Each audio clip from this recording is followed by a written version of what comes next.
for being here with us today, Raja. It's exciting to have you here. Delighted to be here. Thank you.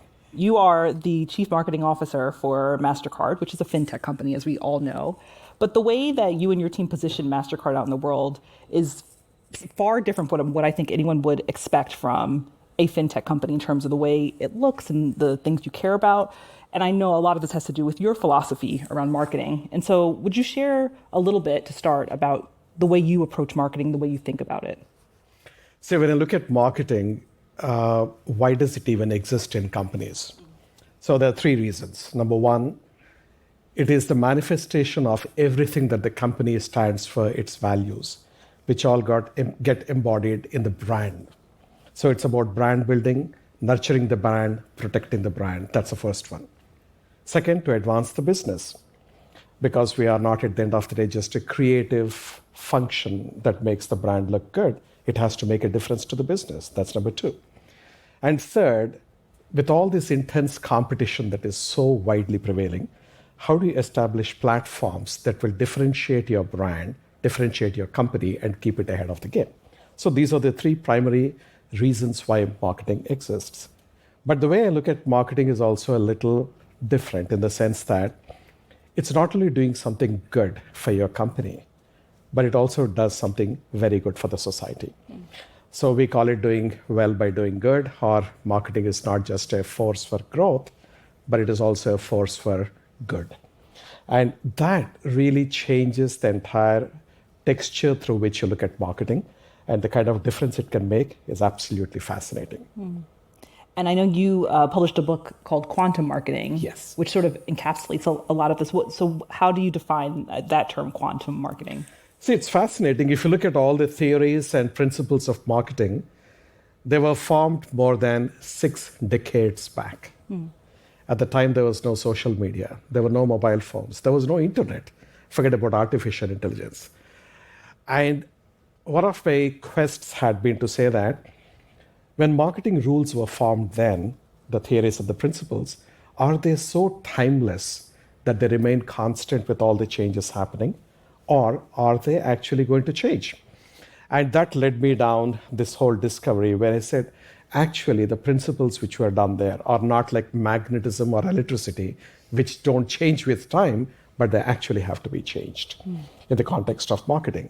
And in the area of marketing, like classical marketing, there are many things that are done today which are completely ineffective, they're useless, and in fact, they are even counterproductive. So from that perspective, I have come up with this whole construct called quantum marketing, which is about challenging every single aspect of marketing from its foundations and then reimagining for the current context, and also try to tease out some of those principles which will remain into the future irrespective of what happens in the environment. So go more to the foundational principles of marketing the way they should be than the way they have been. Okay, well, so when we started off, you started talking about a couple of these principles that you find really compelling. And one of them was connected to purpose and this idea of how purpose can motivate your decisions in the marketing space. So how does purpose fit into your vision for marketing and how it influences your choices there? So, firstly, your purpose can be purely to make profit. Okay, so it can be anything from a purpose-drivenness. It is the reason why a company exists and what objectives does it want to pursue. It's a direction, it's a North Star for a company. What you find typically is for most companies, if the purpose is all about profit, the equation becomes so ineffective as opposed to looking at the larger good as your purpose, profits will automatically follow. So what you bring first and what you bring next is the key point out here. And when you're trying to do something genuinely good for the society, genuinely good for the planet, you earn the kind of trust from consumers, which is absolutely invaluable. And it becomes one of the biggest differentiators for your company or for your brand. And that in turn drives your profitabilities and your profits. So therefore, when I look at the entire aspect of purpose, it's important that every company needs to know what exactly it is doing beyond merely peddling their products and serving advertisements and marketing campaigns. And in MasterCard, could you share some examples of what that's looked like for you? Because there's a lot of ways in which you've implemented this. Yeah. See, one of the things we have done right here in New York is, there was the situation amongst transgender population where when they go through the transition, many times when they go with their card, the payment card, the name on the card does not match with what a person expects based on the new look of that individual. And many of them, sadly, were even being denied service as a result of which they get suspicious looks. Your name says it's Carla, but you're looking like Carl, and what's happening, and so on. It seems to be probably a small problem for those of us who don't go through the situations. But if we really empathize in what they're going through, you say, man, we have to really do something about it. And so the solution that MasterCard came up with is called True Name Card. So you put the name on the card that you think that you would want to be called by based on your new identity. Whether you have gone through the legal processes to change the name or not is a different issue. All we want is, what do you want to be addressed? It might seem such a small thing, but the amount of difference it makes is humongous to these individuals. Sure, yeah. And the moment we wanted to launch this, there were a lot of companies, we don't issue cards ourselves directly. It happens through the banks. And banks were worried. They said this might be a little controversial. Maybe it's the right thing to do. Is the segment big enough? And it took one bank in Canada to start this whole process. And then it was like opening the floodgates. And now this card is available, True Name Card, in more than 28 countries around the world, and one of our most profitable products. Wow. Now, we didn't start with the objective of profit. We started with solving a real problem and being purposeful about it, which sort of makes a huge amount of difference. I'll give you another example. Actually, I keep thinking about it. So when I was growing up, my grandmother, she was blind. And me and my sister would hold her hands and help her navigate through the house. And even when she was sitting in front of a dining table, we had to show her where the glass was, what items were where. And fast forward, I went to a South by Southwest conference, and I was coming out, and one of my finance colleagues has come out and said, Rajan, how come we don't have a card for a blind person? How does a blind person pay their card? How do they distinguish one card versus the other card? I said, man, I should have thought about it. I actually grew up seeing somebody who was blind in my own family. And when we started working on this, and what a simple solution that we have come, but what an effective solution was. A small notch on the side of the card. When you touch it based on the shape of the card, a shape of the notch, you know what kind of a card it is. For example, if it is a credit card, it's like a half hexagon, the shape of the notch. If it is like a gift card, it's like a V. And if it is a debit card, it's like a C. So the shape of the notch will tell you what kind of a card it is. The position of the notch will tell you whether you're holding the card the right way up. Because when you go to your terminal, how do you know which way is the right one and which way is the wrong one? And finally, if it has a notch, it is a MasterCard. So with one single stroke, a small innovation, it is a big step forward. And we launched it. And the interesting thing is, the moment it got launched, it really took the world by fire, so to speak. Now we have got it in more than 35 countries around the world. Wow. This particular card, and the kind of feedback that we have been receiving, not just from people who are blind, but even from moms of kids who are blind. And it's very deeply moving. They say, this is going to be a game-changing thing for my kid, because it gives them an independence. And for a blind person, independence is very, very important. So what we have been trying to do is to look at these kind of either product innovation or creating new platforms. Without making it a monologue, if I can just mention one quick thing about, recently this happened in Poland. When the war broke out in Ukraine, it has resulted in the largest human migration in Europe since World War II.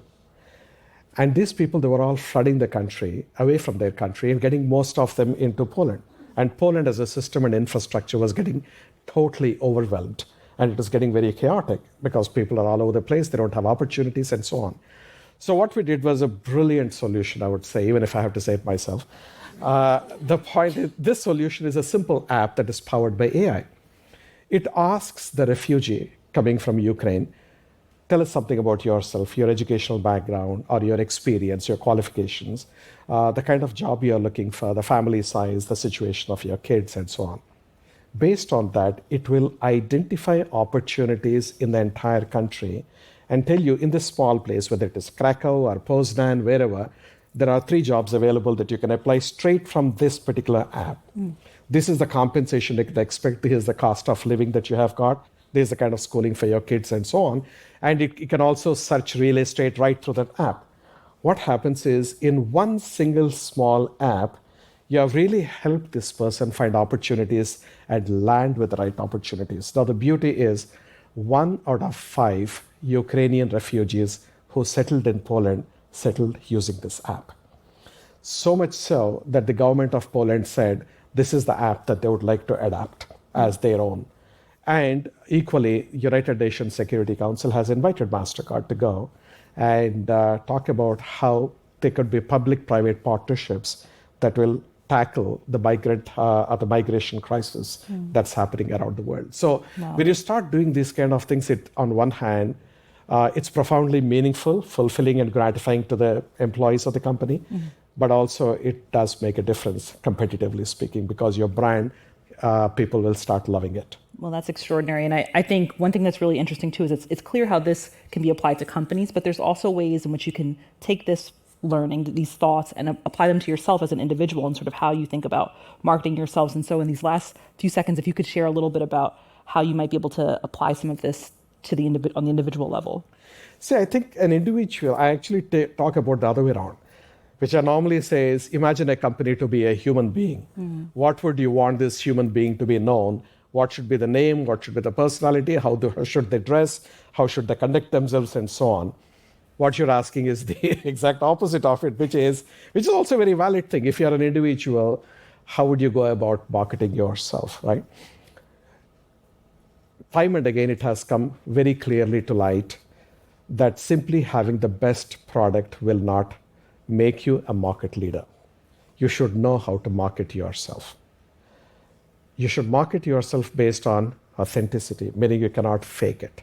If you are faking it, you can fake it and get away for some time, but people will see through you sometime down the line, on the one hand. Number 2, how do you want to be better than the other products that are out there? Just like in a company, as an individual, how am I going to be better performing so that I'm able to gain more market share, which means I'm able to advance faster and better than somebody else or realize my own objectives? Most importantly, and we call this at MasterCard decency quotient, am I being a decent person or am I being ruthlessly competitive just to get by and get ahead? And in the short term, being ruthless and being totally self-centered might help. But actually, in reality, the decency quotient will give you enormous advantage over medium and long term. So for me, the parallels are pretty striking. Whether you come from an individual and project them onto companies, or you start with the companies and project onto individuals, the strategies are extremely similar and very parallel. Well, I feel like we could talk about this forever. There's so much more we could dive into here, but thank you so much for sharing this, Raj. Thank you so much for being here. Thank you very much for having me. Much appreciated. Thank you. 恳请点赞，订阅我们的频道，一起学习演讲中的实用英语。